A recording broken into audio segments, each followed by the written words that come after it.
नमस्कार। Cinema hall में आपका स्वागत है। आज अनुराग कश्यप की फिल्म ऑलमोस्ट प्यार विद डीजे मोहब्बत का रिव्यू। नाम थोड़ा अनोखा है, फिल्म भी अनोखी है और अनुराग कश्यप जब भी कोई फिल्म लेकर आते हैं तो उनसे इसी अनोखेपन की उम्मीद रहती है। अगर आपने अभी तक सिनेमा हॉल सब्सक्राइब नहीं किया है तो प्लीज उसे सब्सक्राइब कर लें और मेरे साथ रहें। यह फिल्म आपके आसपास कहीं लगी हो तो जरूर जाकर देखें और देखें कि एक निर्देशक की कल्पना, अगर वह जागृत निर्देशक है, अगर वह सचेत निर्देशक है तो कितनी आगे और समकालीन रहती है। अनुराग कश्यप की यह फिल्म एक रोमांटिक फिल्म है, प्रेम कहानी है, लेकिन संदर्भ थोड़ा अलग है और मुद्दा बहुत ही पारंपरिक है जो लंबे समय से चला आ रहा है, लेकिन जनरेशन जी भी जिसे भुगत रहा है। वास्तव में हमारा समाज आज़ादी के बाद से, क्या कहें आज़ादी के पहले से भी प्रेम के खिलाफ रहा है और वह प्रेम अगर दो धर्मों के बीच हो, दो जातियों के बीच हो तो अनेक दीवारें, अनेक तीर हमारे सामने आते हैं। कभी वह परिवार का होता है, कभी समाज का होता है, कभी राजनीति का होता है और कभी कुछ और। इस फिल्म में दो पैरेलल कहानियां चलती हैं।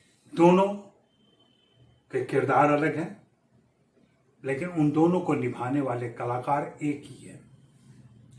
यह एक नए किस्म का प्रयोग अनुराग ने किया है इस फिल्म में और इस तरीके से उन्होंने अपने कलाकारों को एक चुनौती में डाल दिया है।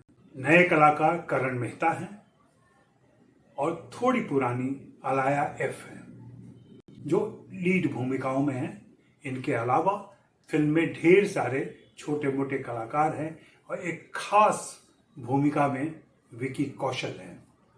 तो फिल्म में आकर्षण जबरदस्त है, क्योंकि जब भी नई प्रतिभाएं आती हैं पर्दे पर तो कुछ कमाल करती हैं, क्योंकि उनका सब कुछ मैनरिज्म, व्यवहार, एक्टिंग एक ऑर्गेनिक तरीके से पहली बार हमें दिखता है और वह किरदार के लिए बिल्कुल सही लगता है और यही इस फिल्म में हुआ है।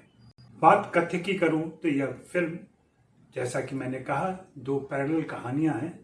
एक कहानी भारत में घटती है, पहाड़ी इलाके में, जहां लड़की हिंदू है अमृता, लड़का मुसलमान है याकूब।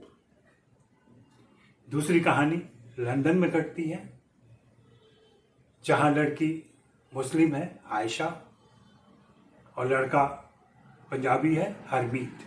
इन दोनों के प्रेम और इन दोनों की आशिकी और इन दोनों की सोहबत को लेकर यह फिल्म आगे बढ़ती है और दिखाती है कि कैसे, चाहे वह पहाड़ी कस्बा हो भारत का या ब्रिटेन की राजधानी लंदन हो, दोनों जगह परिवार को पितृसत्तात्मक समाज में कैसे पैट्रियार्ची उनको तबाह करती है, उनको परेशान करती है, उनको मुश्किलों में रखती है और उन पर नियंत्रण करना चाहती है। वास्तव में यह एक बगावत की भी कहानी है और बगावत कोई मुट्ठी तानकर या नारे लगाकर नहीं है। बहुत ही सूक्ष्म तरीके से अनुराग अपनी बात इस फिल्म के जरिए कहते हैं और ऐसे समय में कहते हैं जब धार्मिक उन्माद जोरों पर है और एक खास तबके द्वारा एक खास तबके को निशाना बनाया जा रहा है। लव जिहाद का मामला हम सभी जानते हैं। यह फिल्म कहीं न कहीं उसे भी टच करती है।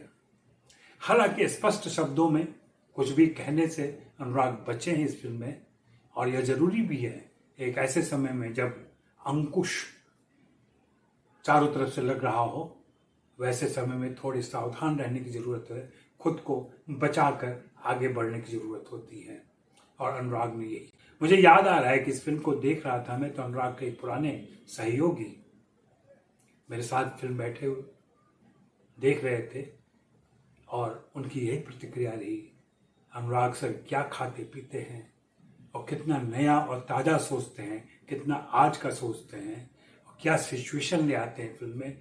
आपको इन सारी बारीकियों के लिए, इन सारी विशेषताओं के लिए फिल्म देखनी पड़ेगी। यह फिल्म आज की भाषा में है, आज की शैली में है और आज की पीढ़ी की है।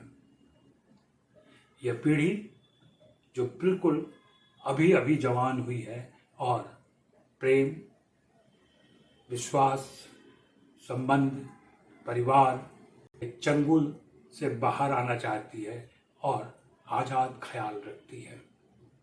अनुराग ने डीजे मोहब्बत के जरिए दोनों कहानियों को जोड़ा है और क्या कमाल विकी कौशल दिखते हैं इस विशेष भूमिका में और चारों किरदारों को टच करते हुए, छूते हुए और उनको प्रेरित, प्रभावित करते हुए।